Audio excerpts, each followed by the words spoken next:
Julius Caesar, as a play, by William Shakespeare. The day of February 15th, according to Roman tradition, a festival called Lupercal was celebrated on this auspicious day. This festival was a symbol of the growth and prosperity of Rome. On this day, the great ruler Julius Caesar was about to come to Rome after conquering Pompey. The joy of the festival and the triumph of Julius Caesar had elated the people of Rome. They wanted to give him a grand welcome. So they stopped their work and began to gather at the main entrance to the city. In a few moments, a large group of people appeared. But there were some people who were unhappy with this victory of Caesar. Flavial and Merles, both of whom were representatives of Rome and despised Caesar. When they came to know that the Romans were preparing to welcome Julius Caesar, they were furious and said in a stern voice, "Aren't you ashamed? Until yesterday you were preparing to see and welcome the heroic Pompey. But as soon as he was defeated, your love and loyalty also changed. Today you are anxious to welcome his enemy Caesar, cheering for him. But know one thing very well, that the victory of Caesar will do no good to Rome. Go, get out of here and mourn the defeat of the heroic Pompey. That's right for you." Huge masses of people began to disperse. In no time, the main entrance was completely empty. Meanwhile, some other public representatives also came there, who were opposed to Caesar. Flavial explained to them, "Seeing such grand preparations for his reception, Caesar's mind will reach the seventh heaven and he will surely humiliate us by filling us with arrogance. Therefore, we must destroy the decorations made to welcome him." While they were still thinking about it, Caesar and his army entered the city in procession. In the procession at that time were Caesar's wife Calphurnia, Surus' wife Portia, Brutus, Dacius, Cassius, Cascami, and Cicero. Along with all this, there was also a royal astrologer. On the occasion of Lupercal, a race was organized in Rome. It was believed that on the occasion of this holy festival, sterile women were conceived by the mere touch of a runner. Caesar had no children, so he brought with him a servant named Antonius to participate in the race to Lupercal. Caesar asked Calphurnia to stand on the path from which Antonius was to run. He also explained to Antonius that he had to touch Calphurnia while running. Meanwhile, the astrologer prophesied and said, "Julius, according to my calculations, the date of March 15th is very inauspicious and painful for you. Therefore, you need to be especially careful on this day." Caesar laughed and said, "Brave men do not believe in calculations but in their swords. All my enemies have been destroyed in this war. Who has the courage to do me harm? Let it be your prediction, it seems futile to me." Thus listening to the astrologer, he went ahead with the procession. But Brutus stood there. Seeing this, Cassius also returned and scratched him, saying, "Why have you stopped, Brutus? Won't you go to see the Lupercal race?" "You go and watch the Lupercal race, I don't mind," Brutus replied dryly. Brutus' behavior had changed abnormally over the past few days. His affinity and respect for Caesar had diminished. His mind was entangled in a duality of thoughts. He didn't want to tell anyone about it. This was the reason why he remained most isolated. "I didn't interact much with anyone." But Cassius was realizing it. When Brutus showed reluctance to participate in the celebration, Cassius understood the whole thing. Still arousing the conflict in his mind, he said, "Brutus, when a man is entangled in the mysteries of the mind, he needs another person to solve them. You are going through a similar situation right now." Brutus understood that he knew the conflict in her mind and was trying to provoke her out. He was about to say something when he heard the clamor of Caesar's victory. Eventually, the people of Rome accepted Caesar as their king. "Although I love Caesar very much, I do not want him to sit on the throne of Rome." Saying this, Brutus sighed coldly. Then he was astonished and said, "Cassius, why are you staying here? You should have been with Caesar on this occasion. Do you have anything to say to me?" Cassius said, "Brutus, I am anxious to protect my self-respect. I don't like to live under anyone's fear or pressure. And that too a person who was once an ordinary person like us, who was raised just like us, we were as independent as Caesar. Today he is considered brave and mighty. But this brave man has shown his cowardice many times. Once, the Tiber River was flooded. To test my courage, Caesar tempted me to cross the river. We both jumped into the river. But before he could cross the river, Caesar got tired and started crying for help. Then I saved him from drowning. We were once in Spain. At that time, Caesar had a high fever. In such a situation, he groaned like a child and started begging for water. Such a weak and cowardly person has become a winner on our strength today. People worship him like a god.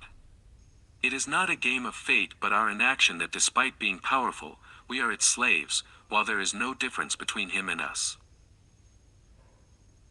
Many years ago there was a brave man named Brutal in Rome.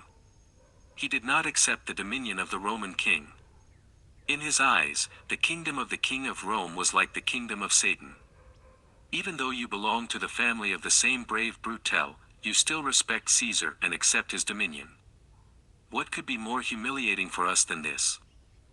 Cassius, I know very well what you want to say and what you expect of me. But now is not the time to talk about it. For this, we should wait for the right time. But I must say that as things stand now, it is much more peaceful and relaxed to live in a remote village than in Rome. Brutus retorted a little excited. Cassius smiled silently at the effect of his words on Brutus. His arrow was hit right on target. While they were still talking, the procession returned. Then he saw Caesar with anger. His face was red with anger. Calphurnia also appeared somewhat gloomy and withered. Cicero also appeared angry. On the way, Caesar said to Antonius, "A thin, dry, and contemplative man like Cassius is very dangerous. Such people can neither see anyone greater than themselves nor can they tolerate their happiness. They have nothing to do with laughing, talking, playing, or music. It is advisable to stay away from them. Therefore put around me strong and happy servants." Antonius did the same. Caesar's procession moved forward.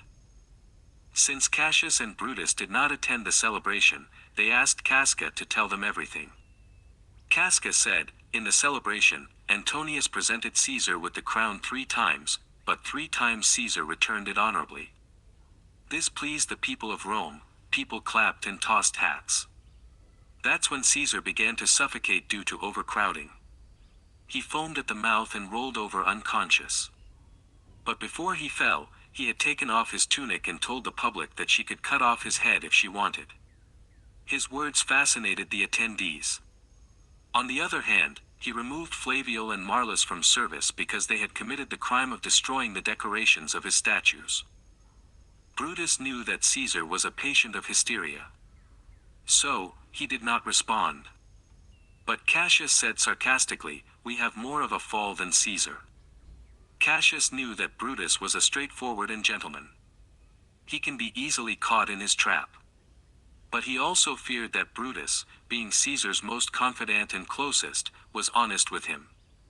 Since Caesar did not like Cassius, he also despised him. But he had thought of how to get Brutus to his side. But before that it was necessary to turn Casca on his side. For this he made a plan and invited Casca to dinner at his house the next day. Casca accepted the invitation and left. The next day Casca arrived at Cassius' house at the appointed time. Cassius ensnared him in his eloquence, saying, "We are powerful yet slaves to a man who is not only cowardly, but also brainless and arrogant. The nemesis of such a person is a blot on our pride and honor. What could be more humiliating for us than this? But if we unite, this stigma can be rid of once and for all." He had said these things in such a way that Casca was excited. He became angry and said, "Cassius, I will always support you in whatever action you take against Caesar. I promise that I will put an end to that tyrant." In this way, he got Caesar's most trusted man on his side. His eyes were filled with joy at this victory. After this, Cassius also got some other people to his side with his cunning words. All of them were Caesar's confidants. In the same way, he persuaded Brutus to help him by giving him many arguments. The night before Caesar's coronation on the throne of Rome, Cassius arrived at Brutus' house with Casca and other allies. There he proposed the murder of Caesar and Antonius. The proposal was welcomed by all. But Brutus disagreed, saying, if Caesar were murdered in this way, he would die and attain the place of God in Rome. The people of Rome will rise up to avenge his murder. Therefore, we have to do this work thoughtfully, so that his murder seems to be in the national interest. Brutus's words had merit. Everyone was convinced of his intelligence. So all the planning was done again. Eventually everything was set. While the conspiracy to assassinate Caesar was being hatched, Calphurnia had realized this incident in his dream. In the morning he told Caesar about the dream and prayed not to go out. It was March 15th. The astrologer also warned Caesar to be careful on this day. But Caesar, full of arrogance, was eager to go to the capital that very day. So he said to Calphurnia, this kind of behavior befits cowards, not to the great Julius Caesar. If my death is certain today, she can come sitting at home. But I'd rather face dangers outside than sit at home like a coward.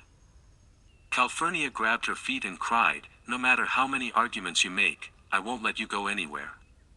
The dream of the night has taken away my peace, my mind is getting frightened. You send Antonius there. He will tell the members of the Senate that you could not come to the Senate today due to ill health. Caesar half-heartedly accepted Calphurnia's words. Just then Decius arrived to take him away. Caesar said to Decius, inform the members of the Senate that I will not be going into the capital today. Decius was surprised to see the sudden change in the schedule. He turned around and asked that Caesar was compelled to tell him everything. Then Decius said happily, this is a very good dream. This means that from today onwards new blood will flow in Rome, people will get new life. Don't misinterpret it and walk into the Senate happy. The members of the Senate want to crown you. If you don't go today, everyone will make fun of you by thinking you are a car. Some may say that Caesar's coronation will not take place until Calphurnia has a good dream. Decius's talk changed Caesar's views. Then Brutus, Casca, Cassius, etc. also arrived there. Caesar got ready and went with them to the capital. As soon as he arrived in the Senate, Senator Popilius said, may your efforts be successful. Hearing this, the faces of the journalists were flushed. They thought maybe their plan had been leaked. But Brutus explained to them that Popilius's talk had nothing to do with us. This has not changed on Caesar's face. Then he breathed a sigh of relief. Then, at their signal, a conspirator named Tibonius went out with Antonius. The proceedings of the Senate began. Decius asked Metellus Cimber to put his problem to Caesar. Metellus bowed his head in honor of Caesar and begged him to withdraw the order of the expulsion of his brother Publius Cimber. Caesar said in a dry voice, Metellus, your bowing of your head or praying humbly will not melt my heart.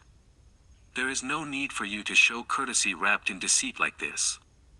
I have never deviated from the path of justice till date. Your brother's expulsion is in accordance with national law and I can't change it. In this way, he rebuked Cimber. After that Brutus and Cassius also prayed for Publius Cimber to be freed. Caesar rejected their prayer and said, I do not punish anyone in vain, nor change my decision without any valid reason. So give up hope of changing your decision. I am unwavering in Publius's expulsion. Decius and Cinna also appealed for mercy, but Caesar rebuked them, I have also rejected the prayer of Brutus. After that, there is nothing left. Seeing Caesar's behavior, Casca was furious and said, okay, now our hands will finish our talk. Saying this, he stabbed Caesar with a knife. Then they all started stabbing him one by one. Finally, Brutus pulled out a knife and stabbed Caesar in the chest. Caesar was heartbroken to see his trusted friend Brutus among the conspirators. All that came out of his mouth was, Brutus, you too. As Caesar died, Cinna exclaimed happily, the tyrant is finished. Now we are independent. Brutus then asked the members of the Senate to be fearless and remain calm. He then broadcast a public interest message to the nation, in which it was said not to harm Rome. Here, when Antonius received the news of Caesar's murder, he fled home. Later, he sent a message to the journalists in the hands of the servant that if they gave him a bay, he would always be their loyal ally. But this was a trick that the conspirators could not understand. They forgave him. Antonius went up to him and, praising him, said, "You are a well-wisher of the nation. You must have killed Caesar in the national interest, so I have nothing to do with his assassination. But Caesar was my master, so in order to do my duty, I want to cremate him duly and honorably." The conspirators were caught up in his smooth talk. They handed over Caesar's body to him. Antonius took the body to the public and wept and said, "This is the same great Julius Caesar, who 3 times rejected the crown of Rome, who gave himself up to the people of Rome. He wanted to do many good things for Rome, but before that he was murdered by journalists. Now take revenge on them for the murder of your king. Only then will the soul of the great Julius Caesar rest in peace." As soon as the truth was known, the Roman subjects were enraged. They rounded up the conspirators and met them with the same fate that the traitors have met in history.